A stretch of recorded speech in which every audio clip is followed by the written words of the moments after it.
In today's video, I'm going to teach you building an n8n workflow from sample data to a downloadable CSV report. We'll begin with the Start Tutorial node. This is a manual trigger, which means you can run the workflow on demand while you're building or testing. It's perfect for quick iterations because you simply click Execute and the workflow fires immediately. Once it starts, it moves to the next node, where we create some sample data to work with.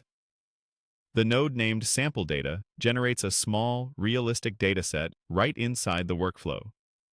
In this case, it builds a list of users, each with a first name, a last name, and a birth date. Using generated data like this is incredibly helpful during development because it removes the need for external connections while you refine your logic.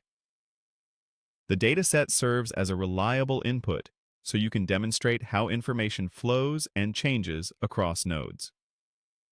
Next, the split-out users node takes that list and breaks it into individual items. Originally, all users are grouped together in one array. After this node runs, each user travels through the workflow as a separate item. This matters because many n8n nodes are optimized to handle one item at a time, which makes transformations and external requests more predictable and easier to debug. With users split, the process. Each user node runs a small piece of JavaScript for every user. Here, we combine the first and last names to create a full name, calculate the user's age from the birth date, and preserve the original fields while adding these new ones. This is a great example of using code in n8n to enrich your data. You start with simple attributes and derive more useful insights, all while keeping the original structure intact.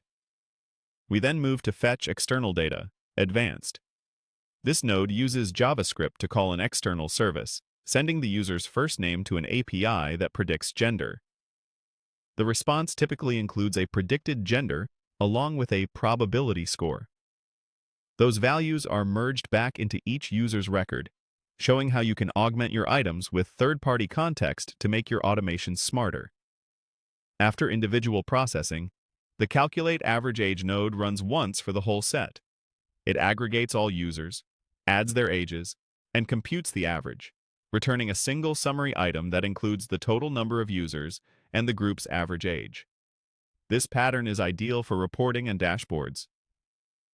Finally, create a binary file, Expert, compiles all users into a CSV, including fields like full name, age, and predicted gender. The CSV content is converted into a binary file, so it's downloadable and ready to pass to email, storage, or any other destination in your workflow.